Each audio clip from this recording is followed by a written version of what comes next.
Pessoal, esses próximos blocos aqui dessa aula vão ser, eu considero, na verdade, os mais desafiadores, assim, de todo o curso, porque esse aqui é um curso introdutório, né? Então estou tratando de diversos temas, e obviamente, enfim, não consigo me aprofundar, não há propósito me aprofundar absolutamente em nenhum deles, né?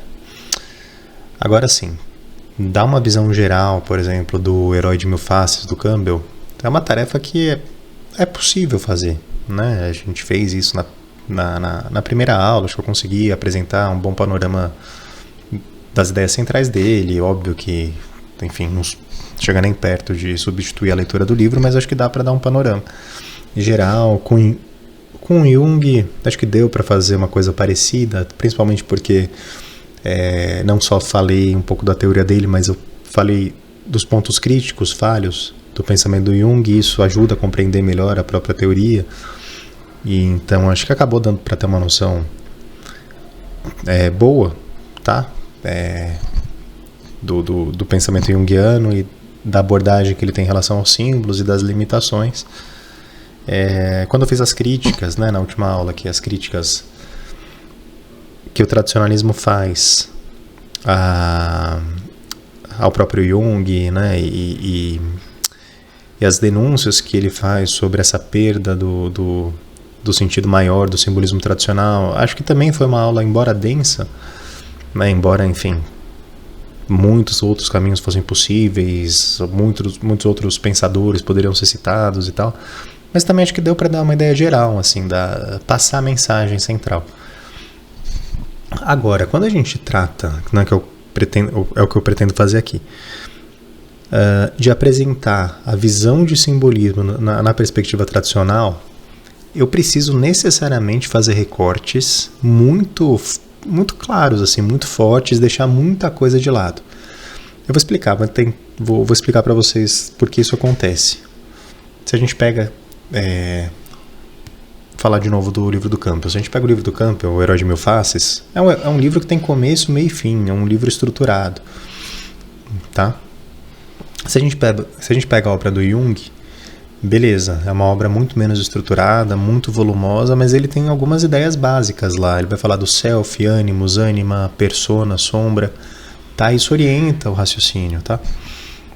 Agora, quando a gente pega uma obra, como por exemplo a do René Guénon, tá? Eu tô pegando uma delas, tá? Que é Símbolos Fundamentais da Ciência Sagrada, que é a obra dele que talvez fale mais, não mais claramente sobre simbolismo e nem mais enfaticamente sobre simbolismo, porque as obras dele em geral falam muito sobre simbolismo, mas a obra que se propõe a analisar mais aspectos do simbolismo, tá? Se a gente pega uma obra dessa, a gente vê assim, ela é dividida em 8 partes, 75 capítulos, e praticamente cada capítulo vai falar de um símbolo específico. Então vai ter um capítulo sobre flor, vai ter um capítulo sobre centro, vai ter um capítulo sobre Terra Santa, um capítulo sobre o zodíaco, pontos cardeais, sobre Sete, sobre javali, sobre as coisas mais, talvez mais impensáveis a princípio, né? Mas que são importantes no mundo simbólico, tá? Sobre chifres, raios, caverna, labirinto, portais, solstício, São João, né, os dois São João que existem, o domo, a roda, octógono, pedra angular, preto, branco, pedra negra, pedra branca, árvore do mundo, bebida da imortalidade, escada, buraco de agulha, águas, enfim, é uma coisa infindável aqui, tá? E cada capítulo poderia ser uma aula inteira, né, pra gente desbravar, enfim, aí até daria, né, talvez um curso aí em algum momento futuro para falar só desse livro, e daí tentar aglutinar alguns capítulos por aula, tá? Isso obviamente é possível, só que não é meu propósito aqui, tá? Esse meu propósito aqui é um curso introdutório, então fazer uns recortes gigantescos, e o que eu tô querendo dizer assim, nas minhas aulas do campo eu consegui passar a essência do Campbell, tá? As linhas gerais do pensamento dele. Nas aulas do Jung eu também creio que tenha conseguido passar a essência do pensamento do Jung, os pontos mais importantes. Agora, nessa aula de hoje, falando do simbolismo, à luz principalmente do René Guénon, eu não posso dizer o mesmo, tá? Eu não posso falar isso, eu não posso falar que eu vou falar dos aspectos mais importantes da obra do René Guénon, porque não sei se tem tantos aspectos importantes, tantos símbolos tratados, todos são importantíssimos, todos têm seu valor. Então vai ser um recorte metodológico, de acordo com o que me parece fazer mais sentido aqui dentro do projeto desse curso, tá? Então eu resolvi tratar de 2 temas simbólicos centrais aqui. Nesse bloco eu vou falar de um deles, no bloco seguinte eu vou falar do outro. Primeiro, eu quero explicar a ideia de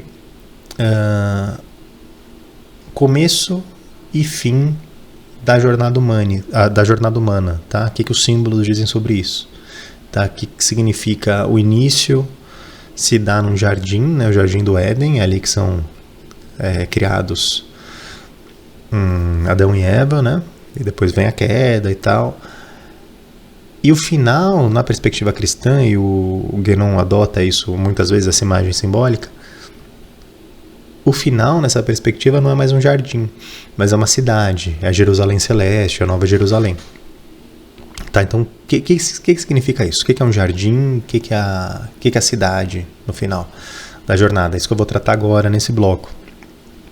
E no próximo bloco eu vou tratar de um outro tema, que também me parece essencial para o nosso curso, tá? Encaixa aqui. E também esse é muito destacado pelo Guénon em diversas... não só nessa obra, essa obra Símbolos Fundamentais da Ciência Sagrada é uma obra dele no universo de... não sei quantas obras ele tem, tá? De, 15 livros, e basicamente todos eles tratam de simbolismo em alguma medida. Talvez menos, né? Ele tem alguns livros de crítica, né? Crítica ao espiritismo, crítica à teosofia, que ele chama de teosofismo. Então ele tem esses livros que são mais específicos, né? Que ele ali faz um trabalho mais investigativo mesmo, de denúncia, então tem um caráter diferente. Agora, os outros livros dele, mesmo tem muitos que são realmente simbólicos, assim, que tratam de simbolismo o tempo todo, e nem aqueles de denúncia contra o mundo moderno, mas esses também são altamente simbólicos, né? Você lê Um Reino da Quantidade, por exemplo, também é simbolismo o tempo todo, né? Ele vai tratar da decadência da modernidade numa perspectiva simbólica. Eminentemente simbólica. Ele vai recorrer lá, vai falar de Caim e Abel. Vou falar um pouquinho disso também hoje. Por exemplo, né? Ele vai falar de Caim e Abel lá no meio, ele vai falar de um monte de símbolo, ele vai falar, enfim. Mas bom, voltando pro fio que eu deixei meio solto aqui, no próximo bloco eu vou tratar então de um outro tema que me parece essencial para a leitura do Guénon, que vai dar um gancho para a gente continuar depois, para falar do livro do Mathieu Pajot, tal, que é o símbolo do centro, e por consequência também relacionado ao símbolo do centro, o símbolo principalmente da quaternidade, que são as extremidades, que normalmente se organizam num formato de cruz, tá? Um formato quádruplo. Eu vou tratar dessa relação entre o centro e as extremidades. Tá, isso vai ajudar bastante aqui, falar um pouquinho sobre como existem inúmeras referências simbólicas a essa disposição das extremidades a partir de 4 polos, né, 4 pontos centrais. Mas vamos lá, então trazendo aqui de novo para o propósito desse bloco específico, que é falar, como eu disse, sobre a jornada humana nessa perspectiva simbólica. O Guénon, ele trabalha com a ideia do círculo e do quadrado. Ele fala que no final das contas, né, o destino final da humanidade é algo que pode ser compreendido como, ele vai usar uma expressão, a quadratura do círculo, tá? Uma mescla do círculo e do quadrado. O que isso significa? O que é aqui? Vamos lá. O homem, segundo a narrativa bíblica e a narrativa compartilhada pelas tradições monoteístas, né, em geral, o próprio Islã compartilha também dessa mesma visão. O homem foi criado no jardim, né? O local de criação foi um jardim, que é o Jardim do Éden. Existe um simbolismo do jardim que é o seguinte: a gente pode encarar o jardim como uma natureza organizada, tá? A natureza, ela é muito fluida, tá? Ela tem uma relação muito maior com as coisas fluidas, com o que é simbolizado, essa fluidez é muitas vezes simbolizada pelo círculo, do que... E ela se relaciona muito pouco com as coisas rígidas, né? Mas existe uma certa rigidez ali, uma certa ordem. Existe uma ordem, mas o elemento, a gente pode dizer, dominante é a natureza, né? São as árvores, são os animais, é a grama. Isso é um jardim, né? O jardim é uma natureza cuidada pelo homem, basicamente. E esse é o momento da criação. O momento da criação é o momento em que o homem é posto não numa natureza caótica, mas numa natureza ordenada, tá? E depois o homem sai, né? O homem cai. Não vou tratar desse tema hoje da queda, vou tratar posteriormente disso. O homem cai, o homem começa a vagar pelo mundo, sai desse jardim protegido, né? E mergulha no caos, a gente pode dizer. E o que acontece logo depois, né? Se o primeiro grande drama bíblico é a queda, o segundo grande drama bíblico é a rivalidade entre Caim e Abel e o assassinato de Abel por Caim. E Guénon interpreta simbolicamente esse assassinato. Ele não faz isso tanto nos símbolos fundamentais. Eu acho que ele nem toca nesse assunto, não tenho certeza. Talvez toque, mas não é central. No Reino da Quantidade ele toca, tá? Ele tem capítulo específico para tratar disso. E diz que a interpretação desse assassinato é a seguinte: a gente sabe, né, pela leitura bíblica, enfim, principalmente o Gênesis condensa um volume imenso de informações em símbolos muito curtos, né, em símbolos muito estreitos. Mas o que a gente tem lá de informação Caim era um agricultor, né, tanto que ele oferece a Deus os frutos da sua agricultura, né? Ele oferece vegetais, oferece plantas, oferece coisas que ele cultiva na terra. Ao passo que Abel é um pastor, tá? Ou seja, Abel é nômade. Abel oferece a Deus o seu rebanho, né, que ele pastoreia. Só colocar aqui uma balinha para ajudar na tosse. É característica do nômade, do pastor, o fato de ele, enfim, não ter um local fixo. Ele vive no mundo. Ele pastoreia pelo mundo, ele anda pelo mundo, ele está acompanhado sempre do seu rebanho. E existe uma ligação muito maior com a natureza, né? No sentido de uma ligação muito maior com o mundo, ainda não organizado, né? Não é necessário uma estrutura para quem é nômade. E esse é Abel. E Caim, por outro lado, a partir do momento que ele é um agricultor, ele tem que se fixar numa terra. E segundo a leitura do Guénon, isso tem um simbolismo que é o seguinte: Caim é o construtor das cidades. E quando ele mata Abel, significa que a partir daquele momento existe uma ruptura com essa lógica nômade e o início de uma outra lógica que é de fixação. E daí começa a formação das cidades, etc. E aí o círculo, esse mundo muito mais fluido, a gente pode dizer, vai dando lugar ao quadrado, que é um mundo muito mais ordenado artificialmente, pelas mãos do homem, que vai passar a construir cidade, vai começar a construir suas casas, suas vilas, e a civilização que vai começar a ser construída em locais fixos, e o homem se fixa em um lugar, né, cria raízes, ali fica, etc. Percebam que essa mudança marca uma diferença fundamental em relação ao jardim. Tá? No jardim ainda a gente via uma natureza preponderante e um homem simplesmente ordenando aquela natureza, mas de forma sutil e harmônica. A partir do momento que há a formação de cidades, o homem passa a dominar de maneira brutal a natureza. Isso iria se potencializar no curso dos tempos. Para o Guénon, essa trajetória, ela vai ter seu ponto culminante na modernidade, em que a natureza de fato é vilipendiada, de forma nunca antes vista, a gente poderia dizer, né? A gente só pensar nas grandes metrópoles hoje, como elas são realmente feitas de pedra, né? São selvas de pedra e de outros materiais sólidos, e resta muito pouco espaço para a natureza propriamente dita, a não ser uma natureza muito confinada, né? Nos espaços muito permitidos ali, as árvores plantadas para servir os propósitos da cidade, eventualmente com alguns refúgios, etc. Isso marca um distanciamento do homem em relação àquele jardim primordial. E cada vez mais, cada vez mais, cada vez mais. A população humana vai se tornando cada vez mais urbana, cada vez menos rural. E esse é um destino inevitável que marca em grande medida uma tragédia.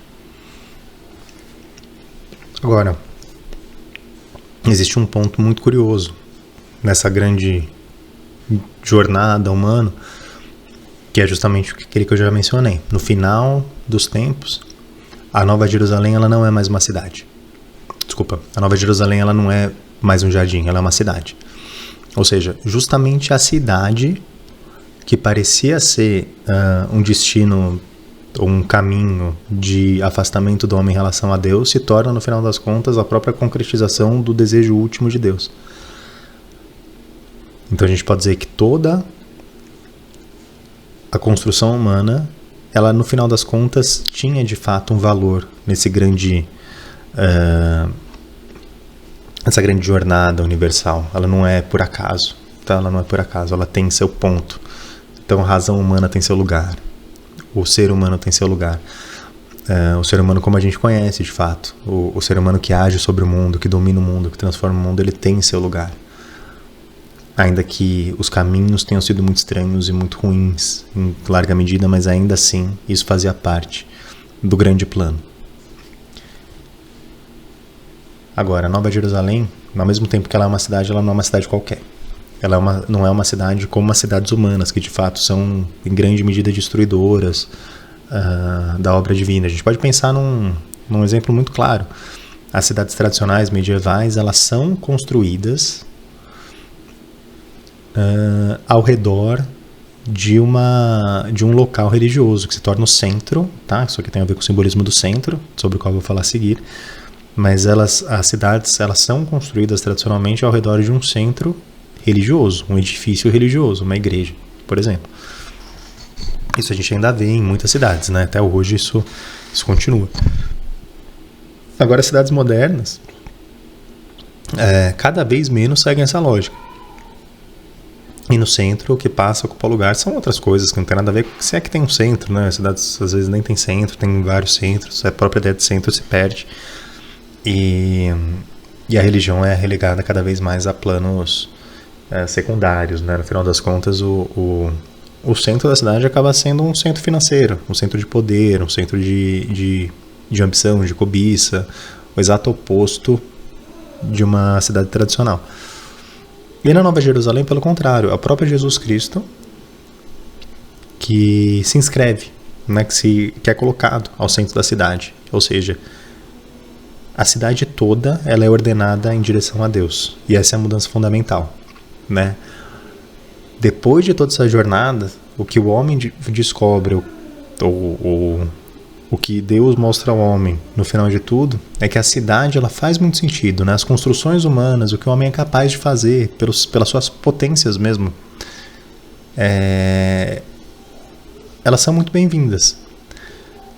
Mas só na medida em que tudo isso é ordenado para algo que é superior ao próprio homem, tá? Senão, o outro símbolo que aparece na Bíblia é a Torre de Babel, que é o homem se erguendo sua torre, né? Ordenando suas conquistas para tentar tomar o lugar de Deus, para tentar construir o reino da bem-aventurança por si mesmo.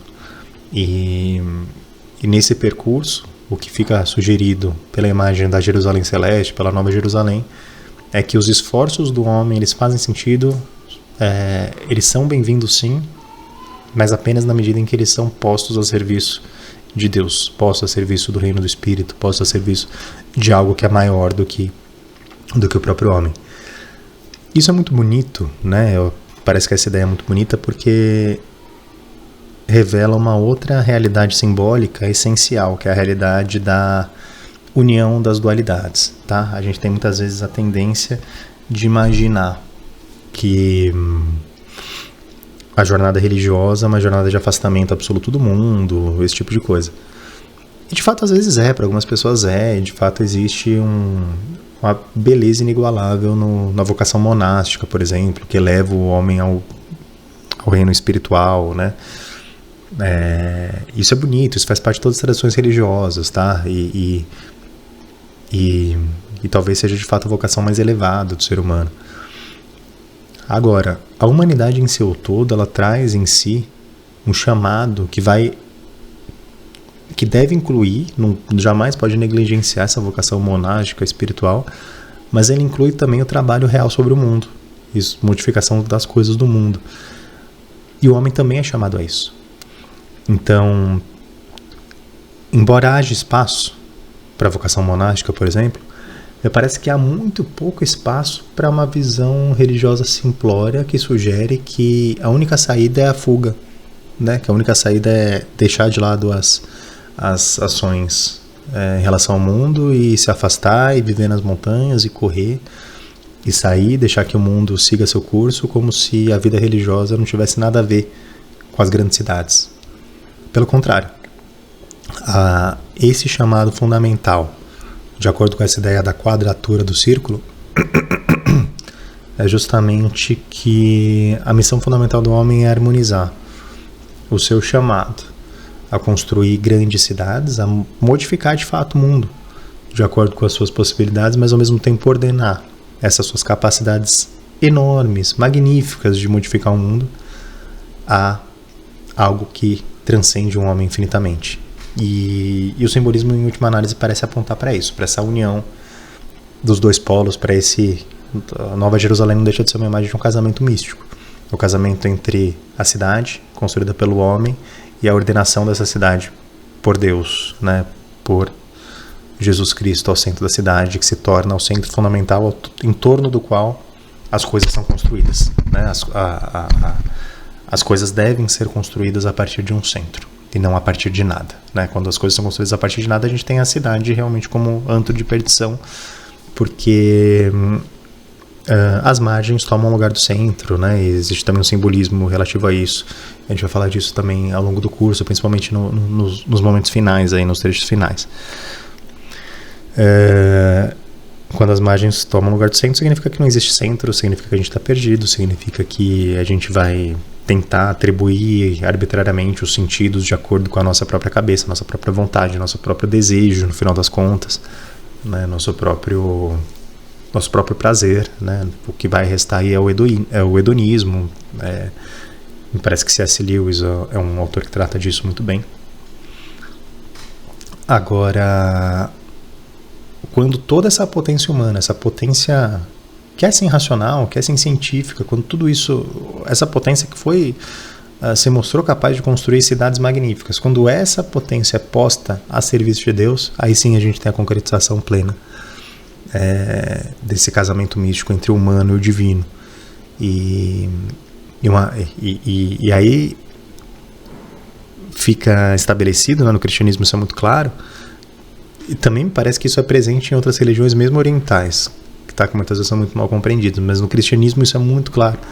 A promessa final de eternidade é uma eternidade que incorpora esses elementos da vida de fato terrena, da vida de fato material, e quando se fala que é uma cidade, isso é escancarado, né? A Nova Jerusalém é uma cidade que ela é humana e ao mesmo tempo ela é divina, tá? E esse é o sentido dessa harmonização final, dessa quadratura do círculo que simboliza o destino humano, tá? E acho que aqui vocês conseguem também perceber um pouquinho como o estudo do simbolismo orienta a nossa vida, né? Como o estudo do simbolismo, quando a gente olha para essa meta, entende o que ela significa, como isso orienta nossas atitudes concretas, hoje, amanhã, em todos os momentos. No sentido de que a gente tem tendências a fugir do mundo e a gente tem tendências a mergulhar no mundo. E nenhuma dessas duas coisas, de fato, pode, em última análise, nos satisfazer plenamente, porque a nossa plenitude, nossa integridade, ela demanda a união desses polos que parecem opostos e às vezes incompatíveis, mas na verdade eles foram feitos para um grande matrimônio místico. Tá bom? Acho que essas considerações, elas são simples, tá, gente? Fiz considerações simples aqui, não fiz considerações muito problematizando muito, ou tratando de símbolos com a profundidade do René Guénon, muito longe disso. Mas para um curso introdutório, eu acho que esses são os elementos principais dessa ideia, tá? Daqui a pouco eu vou fazer a mesma coisa, vou abordar de forma similar o simbolismo do centro. Tá bom, gente? Obrigado, até depois.